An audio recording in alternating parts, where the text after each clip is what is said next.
পেজও আছে, পেজও দিই, পেজে খালি গাঁড়াগুড়ির ভিডিও দিয়ে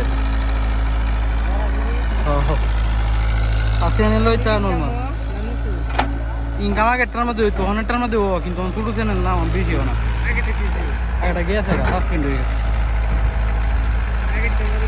ইউটিউব 50,000 49,000 আছে, এতদিনে 60-70,000 আর বেশি এলে 2-3 দিনে 1,000 বাড়ে তার, তাইলে একদিন। হ্যাঁ সিলভার প্লে বাটন আছে 3-4টা আগে চ্যানেলে, আমি নিজের চ্যানেলে সেটা কাজ করি না।